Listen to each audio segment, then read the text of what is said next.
This is a very auspicious period right now. As many of you may know, on 21st April 2013, Swami Kriyananda left his physical body and merged his consciousness with God, his Moksha Divas. So 2 days before that, there was an anniversary of his Moksha Divas. So I would like to share a little bit about that today, and one way to do that is through music. So I will be chanting one of the chants, and it also pertains to our topic of cooperating with grace. So this is a, if possible, do chant with me. It's a very nice chant. You fill my heart with music. I dance through life with thee. I sing your song and sorrows gone. In joy I live ever free.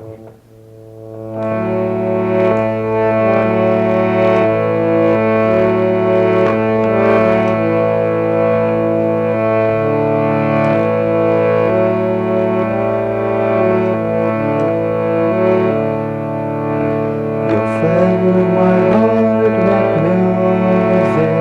I dance through life with thee. I sing your song and sorrows gone. In joy I live ever free. You fill my heart with music. I dance through life with thee.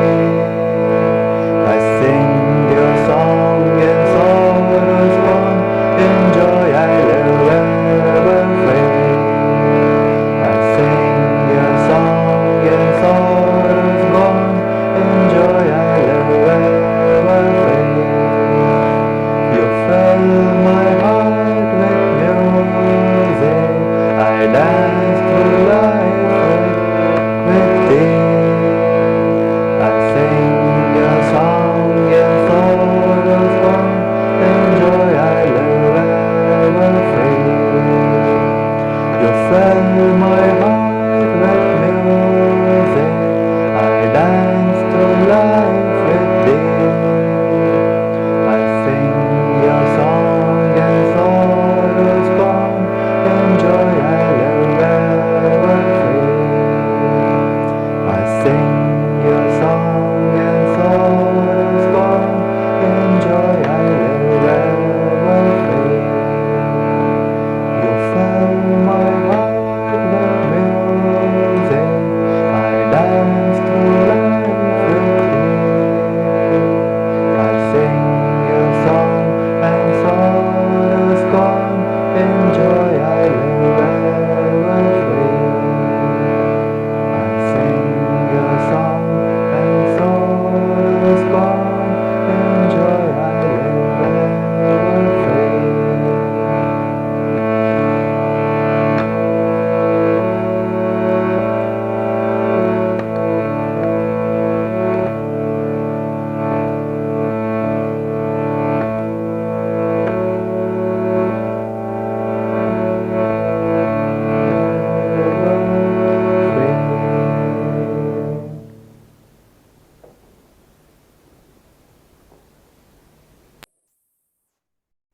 So welcome again who all joined during the chanting.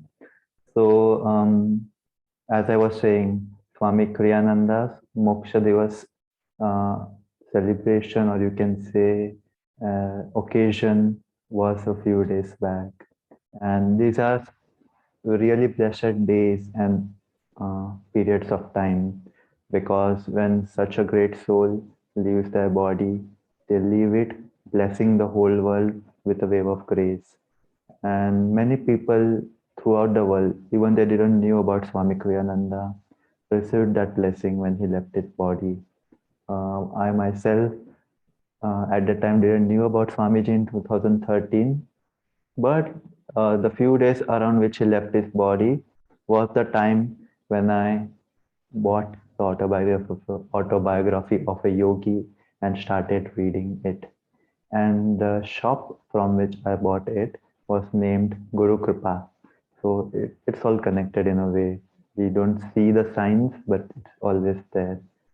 So it was a blessed day for me when it happened, and it's a blessed period right now too for everyone if we tune into it. So I would suggest throughout the next week, if possible. Try to tune in deeply to the life of Swami Kriyananda, not his personality, but his consciousness, which was completely in tune with Paramahansa Yogananda, and a life of pure discipleship and a pure channeling of God's will in this world. Towards the end of his life in 2013, he edited one of his books called Spiritual Communities and How to Start Them. So, in the afterword, he wrote this, which I would like to read now. All that I have done, this is Swamiji telling, all that I have done has been for God and for my Guru. I had no personal desire in anything that has been accomplished. This is all God's dream, not my own. I am happy to have been of service to it, but in the end, that's all it is, a dream. God is the only reality. And we forget that sometimes. We make it about ourselves or our personalities or our desires. But Swamiji brought it back to the source that God is the only reality, and doesn't matter what we do as long as it is moving towards God. It is different for different people. So one thing which he said when a devotee asked him uh, about how to tune into him, so he said, if you want to know me, listen to my music. And it's true, many of you, and personally myself also, my first introduction to Ananda Sangha or this movement was through music. Like the first time I came to an Ananda class, I came to a beautiful chanting by one of the devotees, and the chant was "Listen, listen, listen to my heart song."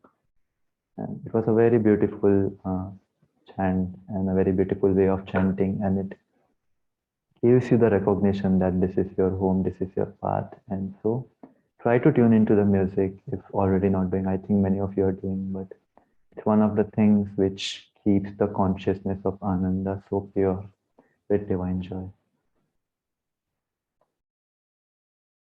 So soon I will also share a little bit about the topics we have been covering in the past few weeks, experiments with cooperating with divine grace. But before I go into that, I would like to read a story from the book Swami Kriyananda as we have known him. And it's a very interesting story, and it ties into what we have been trying to practice for the past few weeks. So the title of the story is Grace Under Pressure. So in this, what happens is a devotee narrates that I had been Ananda only a few months and was helping out in the retreat kitchen, chopping vegetables. Usually we listen to chants, but this time we had the radio on because Swamiji was being interviewed on a Sacramento station. The interviewer was quite unpleasant, so rude and aggressive. I began to feel quite upset. Then I realized Swamiji is not upset. No matter how the interviewer treated him, Swamiji responded in the same thoughtful, kind, and gracious manner. And gradually, the whole tone of the interview changed. By the end, the radio man was completely won over. Now he was cordial and respectful. If I hadn't heard the whole show, I wouldn't have believed it was the same person. It won me too. I was new at Ananda and still making up my mind. Swamiji's kindness and grace under pressure made a deep impression on me. That's the kind of person I want to be. Soon after, I made the decision to commit my life to this path.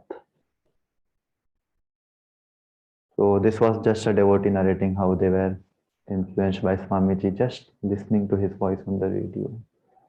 And I'm not telling this story to show how great Swamiji was. And Swamiji never did these things, Master never did these things to show how great they were. They were trying to show what was the right, appropriate behavior in circumstance. They are being an example for us that we may also be like them or try to be like them. Kindness which is what Swamiji exemplified in his life, and those who were closest to him also, to Swami Kriyananda. You could see one of their good qualities, and in many Ananda folks, those who are dedicated, you will see that they are a channel for God's kindness, and it is needed also nowadays. If you see the world, which is very polarized, and if you see people are ready to argue for the smallest thing and they get triggered. So, how do you respond to that? How do you tune to God in that circumstance? Kindness. And when you express that kindness, you are actually tuning into the homework which Jamal gave last time. Try to feel God's love, the unconditional love of God in your heart. And through that love, you will be tuning into God's grace too. And we can't really see that grace always, no? So that is also there. That it is there, but we can't see because we are expecting something else. But use kindness as a medium, not just for your own sake. Be kind to yourself, yes, and kind to others, even if they are being unpleasant to you, they are being aggressive towards you. It's difficult. It's a tapasya, but it's worth it. And we learn step by step. The more we meditate, more we try to see God everywhere and express that kindness, the easier it becomes. And it is more rewarding. It is like you can say, it's tough to get there, but once you get there, you will not want it anything else other than that. And Paramahansa Yogananda ji was very kind to everyone, to friends and enemies alike. Not enemies for him, but enemies for those who thought they were that. So use kindness. It's a practical thing, and Yogananda ji said it is a foundation for spiritual life. So one more thing in that is, how do we learn to recognize grace, which is what I wanted to focus on the topic today. That we have been trying to tune into God's grace through self-effort, through receptivity, through love, through willpower, willingness. But how do we recognize that? When the grace is actually with us, how do we recognize that? Because if you may remember, Swamiji tells the story of a devotee. Yogananda ji was scolding the devotee, you shouldn't joke too much. You should try to be more serious. If you be so light, you will lose the peace of meditation. And the devotee said, I'm sorry, Master, I'm trying to improve myself. If your blessings will be there, then I will be able to do it. And Yogananda ji said, my blessings are there. God's blessings are there. It's your blessings which are lacking. So we sometimes tell God that, please bless me, give me your grace, and that to be able to do things, to be able to rise above our challenges. But we should recognize that sometimes it's already there and we can't see it because we have something completely different in our mind. Sometimes grace comes in the way of tests, that God tests you, which forces you to raise your energy, to learn some things. And once you raise your energy, learn some things, you gain a quality, and that was grace all along. If you had it easy all the way, you wouldn't have developed your own strength. So that is also kind of grace. Yogananda ji says, there is seldom a person in this world whose prayers have got unanswered. We just don't see it. That there is so many of our prayers are answered that we just take it for granted. And that is where we commit a mistake. That we put on all the effort inwardly, outwardly, receptively, and the grace starts coming. We become complacent after that. Yudhishthira in the Mahabharata represented calmness, right? And calmness eventually sometimes has the weakness of gambling. Yudhishthira gambled away a lot of the things he had earned. Why? Because he became complacent. So something similar can happen with grace also. That when you are receiving through your spiritual efforts God's grace in meditation in life, and you are enjoying that, and in the process of enjoying, eventually it happens that you forget the source of that blessing. that it was coming from God, and you forget and you started attributing it to your own self. And that is the moment that it starts to disappear. Why? Because you have blocked the source of grace. It was coming from God, but he slowly, I was going to say dhire, slowly, you start forget. And it's subtle. It happens in the background. So awareness is necessary. It happens in the background, and what is the key here? The ego, the sense of self. Start thinking, I achieved this. It doesn't say it out loud because it seems arrogant, but it's there in the background a little bit. Oh, this was such a good meditation. I'm happy that I did this. I'm happy that I did this. In that subtle thought, it happens. So important we don't get lost in that. Yogananda ji even asked Rajarsi once as a test, where does your power come from? And Rajarsi said it comes from you, Master. And for all of those who are disciples of this path, it helps to recognize, many of you know this already, it helps to reaffirm, reinforce that feeling, experience that it is coming from God. There's a chant which says, what is this life flowing through my veins? Can it be other than divine? What is this consciousness flowing through my brain? What is this power flowing through my will? Can it be other than divine? It says that where everything is coming from, God. We just have to learn to recognize it. One way which I personally do it, which works for me as a means of attuning to the consciousness of Guru. I don't know if it is a practical method or not, but I try to do it, which is I try to feel my energy as a flow, as a river of energy. And sometimes I imagine it flowing from my point between the eyebrows to Paramahansa Yogananda, like an energetic link. And it's a feeling, it's not a process, it's a feeling. And when that link is, I feel it to be there, I feel the Guru's blessings and grace and love within. Sometimes it's from here, sometimes it's from the heart.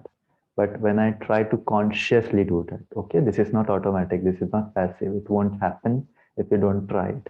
So I try it sometimes, and when I feel that connection from inside, that's when things are easier. Easier because there is help and you're recognizing it. But when that connection is not there, this is not a 24/7 state of consciousness which I have. This is something which I experience sometimes.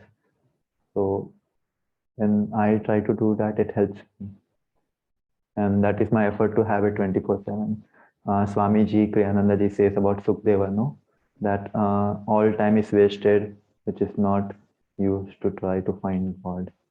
And that is what we are also trying in every moment, having that presence of God. And if God is there, God's grace is there. And what is God? Love, calmness, different ways God comes to us. Through people, so don't be rude to people. That is also there. One of my chief ways God has asked me to serve in this incarnation is by communicating with people. And that can be sometimes difficult for me because I am by nature a very inward person. And to communicate with people, I sometimes have to come out of that comfort zone. And if there weren't Guru's grace, it wouldn't be possible. Why it wouldn't be possible? Because the ego doesn't do anything which it doesn't think is in its own self-interest. But Guru helps you break out of that cage. So even Swami Kriyananda in the New Path shares an experience. This is in the chapter 30, A Divine Test. So this starts with Swamiji mentioning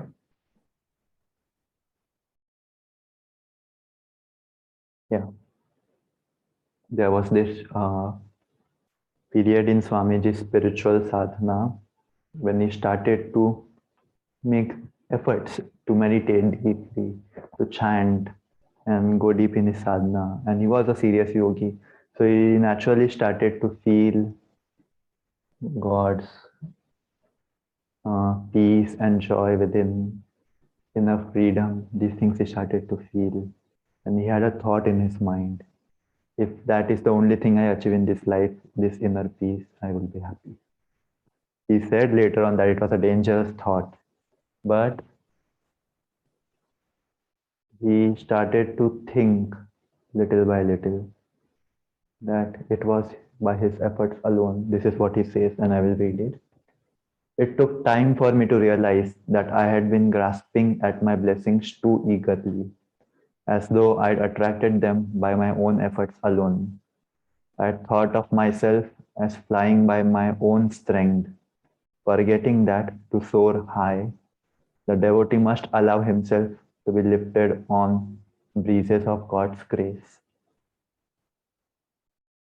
And this was in the chapter of divine test. So he alone wasn't being tested. There were many other devotees, disciples of Yogananda ji, who were also being tested. And some of them during this period left the path because God tested them. And sometimes God gives us blessings, tremendous joy in meditation, peace, bliss, everything works nicely. And then once we have that taste, God keeps it little away from us. And uh, for the mature devotee, they understand that we have to work at it again. We have to let whatever comes of itself, let it come.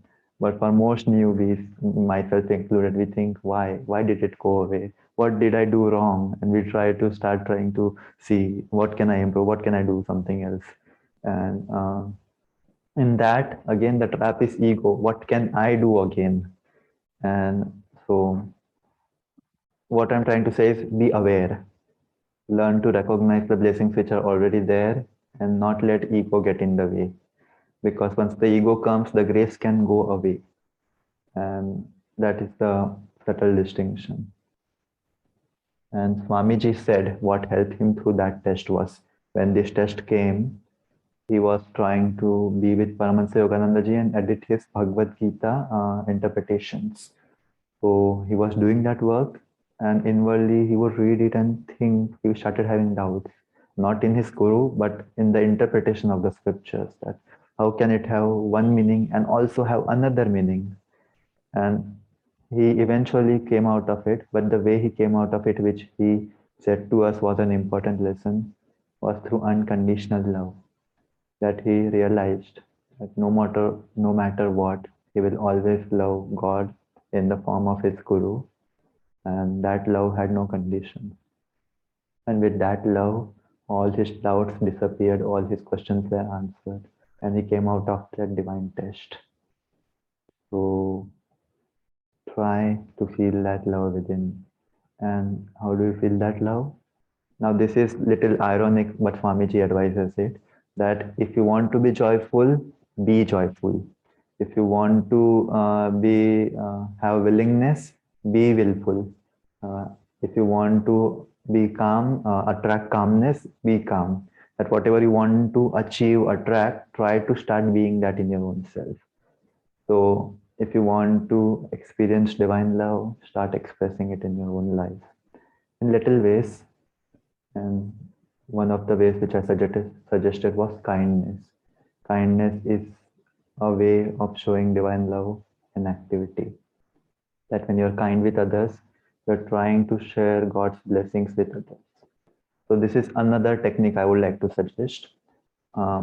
Is and no, I won't say this now. I will say it at the end because it will be your homework for this week. So before I go into that, yeah.